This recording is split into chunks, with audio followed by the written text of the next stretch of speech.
Hey everybody, welcome to another GMG review. Today we're taking a look at Warhammer, the Horus Heresy, Age of Darkness, the Saturnine rulebook. This is the new rulebook, and we're gonna do a side-by-side comparison and talk about my 4 favorite big changes in Horus Heresy 3.0.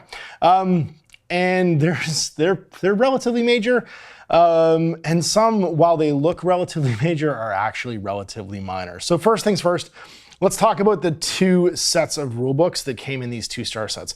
This is from 2022, and if you want to watch the previous video today, you can check out my comparison of the 2 boxes fully side by side, the contents and everything else. This is going to focus on the print material that comes in here today. Now, this was kindly sent as a compliment review copy both times by Games Workshop, and I thought it would be useful for Horus Heresy players to check out what's new and what's changed. So 3 things in each box. First thing is the hardcover rulebook. This guy right here floated in at 332 pages. This one is, I think, roughly the same, 348. So a few extra pages in here, devoted mostly to lore, background, and expanding the rules. And actually, there are some reductions in certain areas. There are less missions in this book than there are in this previous one, 3 to 6, I believe. Now, we've also got our Getting Started books. So in this case, we have a black and white Horus Heresy Age of Darkness construction booklet and introductory army list set. This gave us the instructions for building a variety of models that came in here. You got 40 tactical marines, 10 cataphractii terminators, a contemptor dreadnought with a variety of different weapon options, and a big, beautiful Spartan assault tank. And this is all in black and white, but importantly and key featurely, actually contained an excerpt from the Liber's army lists where you had the Legion Astartes rules. So this could be used for either loyalist or traitor armies, and had rules for your praetor. It had rules for your praetor of the axe, the cataphractii terminator squad, and a variety of weapon options for them, so you could build them in much different ways. Contemptor dreadnoughts, tactical squad, and then of course the Spartan assault tank. It also gave you armory rules for special things that only the Space Marines have. So like their Gravis weapons, their big cool power fists and stuff on the dreadnought, and then some special war gear and stuff as well, and a bit for identifying different spots to put all of your decals on. Now over here, we have the introductory rules and miniature construction guide. This is different. This is in full color, and this actually is a how to play booklet. So instead of being just a how to assemble your guys, this walks you through a quick step-by-step turn for the movement phase, the shooting phase, and charging and close combat, as well as the basics of how to fight. There's stat lines, but no points for the models that come in the box. You get the Terminator, Praetor, Centurion, Veteran, and Legionary. No rules for the Dreadnought whatsoever. And then your building instructions. So the biggest key difference in here is that playable out of the box is only this little step-by-step introduction scenario. Nothing else. There's no point values. There's no guide to write an army list. There is like the sort of like the force organization chart and stuff like that. And there are some variety of build options for the guys in here, but there's not really a lot of context as to what they do. So you don't really know what the gun differences are, what the loadout options are. For instance, for these 6 Terminators, they can have either double guns, they can have power fist, they can have a big super power fist, a particle shredder, and a disruption fist with particle shredder like attached to it. So yeah, it's a little more obscure what the sort of like the replayability of this game is out of this box set. So there's your first divergent thing in the print material. And then last but not least, we have the reference sheets. Now the reference sheets in the original box, pretty similar. This one is much more of a reference though. So we've got a description of the turn summary here. We've got page references on this side. And then, again, not really super in order. It's mostly just the reactions, the vehicle damage table, and rolling to hit and rolling to wounds. On this one, we've actually got phase by phase, right? Core reactions, your statuses. So this is like a reference, advanced reactions that you can do, but no description really of how to do them, just what they are. And again, it's just mostly tables and tests. So it's a little bit less useful But if you're looking for this more as like a syllabus of like what's changed in the edition, this is actually quite handy for existing players, just not maybe as handy as for new players as this one is.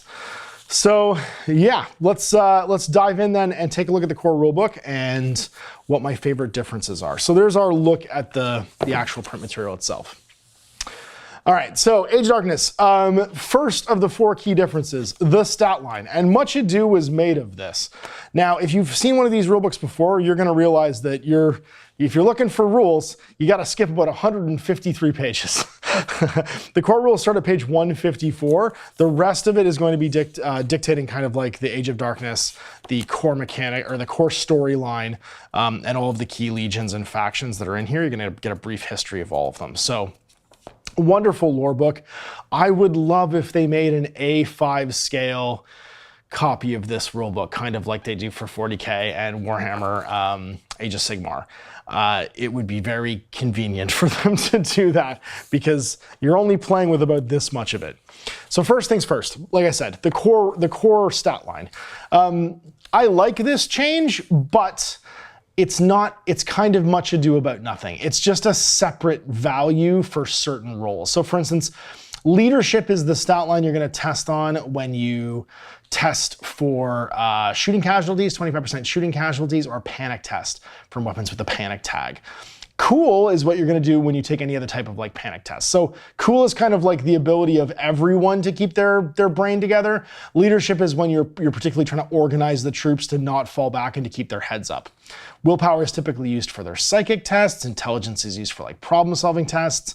And then expressing your save and your invulnerable save at the end isn't really that big a change. So there was kind of some like fanfare made about this being like a return to Rogue Trader. It's gonna be a more granular game. It's not. It's almost identical core rule-wise to the previous edition. This is just allowing you to test on slightly more granular stats in different situations, but they're not that. It's just a leadership stat that is in different places. And if you've played the current edition of Necromunda Underhive, you've seen this stat line before. It's just expressed differently as a dice roll of like 3+, 2+, 4+, whatever on 2d6 as opposed to, or 6+, almost A+, as opposed to being roll under. It's just roll higher rather than roll under. And then, yeah, the core stat line for your vehicles is identical. So this is key change 1. It's kind of much ado about nothing. It just means that if your leadership is good, it doesn't necessarily make you better at being a psyker. Your willpower being good makes you good at being a psyker. Initiative is decidedly more important. I guess I could probably mention because it's going to dictate things like your displacement when you're trying to make a rush move, as well as, of course, your striking order in combat, and then also your setup move in charging. And that takes us to part number 2. Which is charging is working extremely differently, which will let us talk a little bit about reactions as well. And I quite like the fact that charging is different because it allows us to do something new called a volley fire. So previously your charge move was a 2d6 roll, right? And if you make your charge in, then you can use a reaction to overwatch when someone charges you. You get 1 reaction per turn typically. If you're playing up to 3,000 points, you get 2 reactions per turn. So you could shoot as people came in, and a variety of armies had different overwatching rules and stuff. Now, the new rules for a charge move are sort of a move in 2 parts. Now, previously, when you played a game of Warhammer Horus Heresy, your charge was a single roll in the charge subset phase. In this one, you have a charge subset, and that's going to start with your setup move. Your setup move is based upon your initiative plus your movement. So you declare a target, you have to have someone within 12 inches of you. Then you're going to check line of sight, and if your closest model is within 12 inches, then you make a setup move. So if your initiative plus your movement is 1 to 6, so let's say I'm a movement, I don't know, 3 guy for some reason, and I've got an initiative of 3, I'd move a single inch, which means you can't come within an inch during a normal move. I'd move into combat. Now, if you move into combat during your setup move, nothing else happens. You can't overwatch. It's basically the movement within which someone can't react to shoot you, so neither side volley fires. However, so let's say a Space Marine, their movement 7, initiative 4, 10 to 11, they can make a 3-inch setup move. Then everyone volley fires, starting with the active player that's charging in. Everybody gets to shoot their guns, making snapshots. Then everybody being charged will shoot back, making snapshots. Then you make a charge move. And a charge move is 2d6, pick the highest, and you have to move into combat, and then you fight your combat afterwards. So this is a different process because you're getting additional shooting as you move forward, right? Declaring your charge, basically piling into the enemy, and they're always getting to shoot back. What Overwatch does is allow you to make a better ballistic skill shot, basically by declaring the reaction when someone declares a charge on you. So that's number 2. I quite like this because it means that guns matter more, and things like tactical marines charging into combat, they get to make a huge volley wave of shots basically on the way in. And it's just really cinematic. I think this is a good overall change because one of the things that's kind of always suffered in Warhammer the Horus Heresy is the basic guy with a bolter. There's so many big cool super weapons on the table that guy gets outclassed sometimes, and having a wave of 20 Space Marines charge actually means something when they get to slam guns into you before they start stabbing you with chain bayonets. Then we have challenges, and challenges have become a little more heroic and a little more dynamic. And I think that's really suiting to a game like Warhammer the Horus Heresy, where if you're a fan of the novels and the history in the background, which most of us, let's be frank, are, it's a giant Warhammer game that's expensive that only has 5 army lists in it, and then a bunch of sub-army lists for all the different factions. Challenges are important because the characters kind of drive the action in this game. So if you have a command, a champion, or high command subtype, basically, so command is also going to be high command, you get to declare a challenge. Then someone can accept. Then you have what's called a face-off, and in the face-off you roll focus. Now you also get to make a gambit before that. So you pick your challengers, you move them to one side so they're fighting each other. Then you pick a weapon and then declare a gambit. And when you declare your gambit, it can be things like put your guard up, you get +1 to your weapon skill, but you only make a single attack. So it makes you harder to hit, but you only strike once. Grandstand, if this gambit's selected, then the controlling player must roll additional dice in the focus step and discard the dice with the highest result before determining the total, and the model gains no bonus from the focus roll from outside support. However, in the strike step, the model under the player's control gains a bonus to its attacks equal to the outside support bonus it would normally have claimed. So outside support is for every 5 guys on your side, more than actually not even more than your opponent, just every 5 guys on your side that's in the combat with you, you get +1 to this roll. And then you also have things like flurry of blows, you get +D3 to your attack characteristic, but any hits of a 1, have the damage characteristic set to 1, and you can't be modified by shred or critical hit X.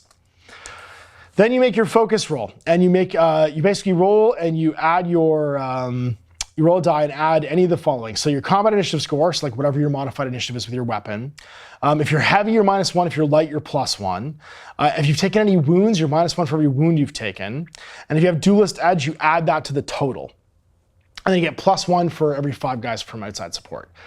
And then if you win, you have combat initiative, and it means you get to strike first, and you get +1 to your attack characteristic. And then both of you go back and forth, basically striking until somebody's dead.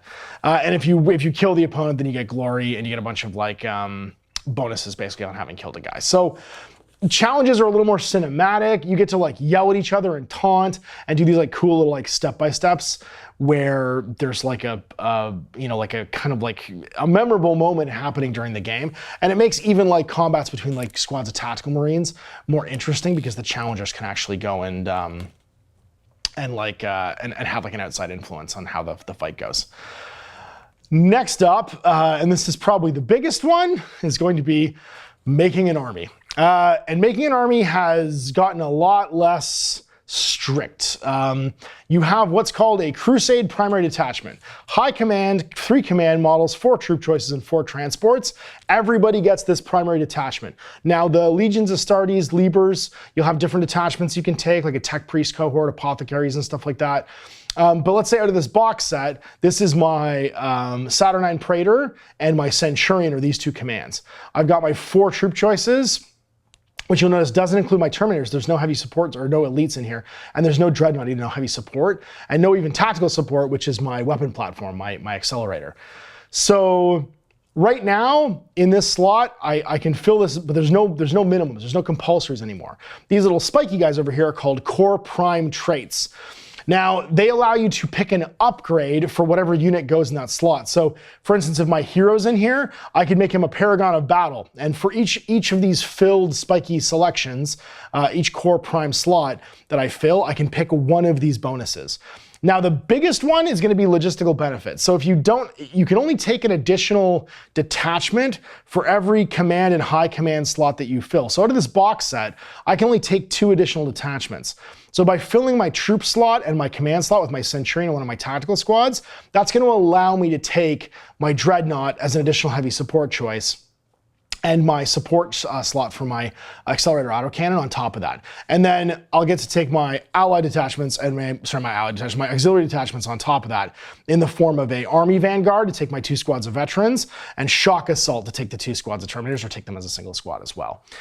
So that's the biggest change, is basically for every character you have, every command unit, you can take one of these additional auxiliary or apex detachments, and then for every core and prime that you have, you can either upgrade one of these units with a benefit, one of these core benefits, or you can take a logistical benefit to just basically bolt one of these unit types into the primary detachment without having to take an additional detachment. So more on that in the model section of this review, but this effectively makes the game unbound. If you have your 4 heroes in the primary detachment, you can select up to 4 of these additional detachments or one available from your Liber to take other unit styles. And it's way less restrictive with like primary detachment units and things that you would have to take compulsory units like it was in previous editions. And that's it. Those are my 4 biggest changes in the book. Easier army list building, where you're just filling this up as much as you want. For every hero you take, you can pick one of these, filling up your primaries. And you can actually fill up, you'll see there's other prime units if you take an apex detachment that would allow you to unlock even more. So like the combat retinue, you could put a heavy support into if you filled up that first one by taking like a bodyguard, for instance, for one of your heroes.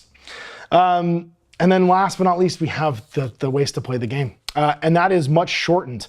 3 deployment styles and 3 core missions. And those core missions are pretty simple.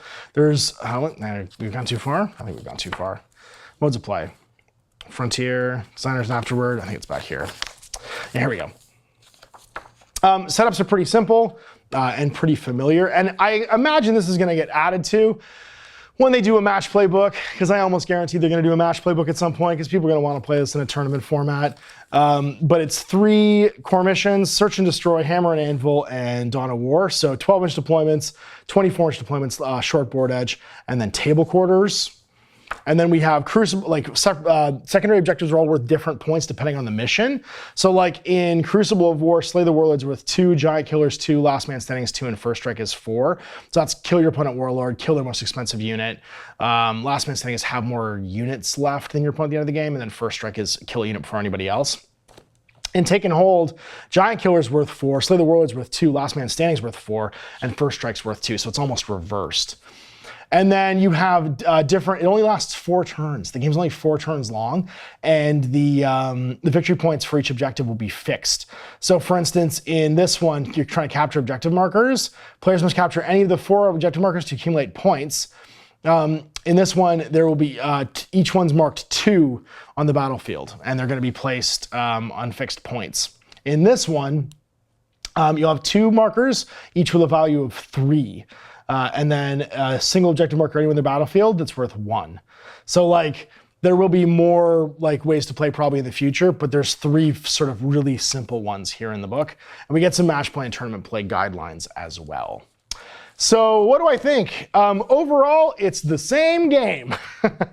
They've streamlined some stuff, and they've basically just rearranged the format in which the information is presented to you.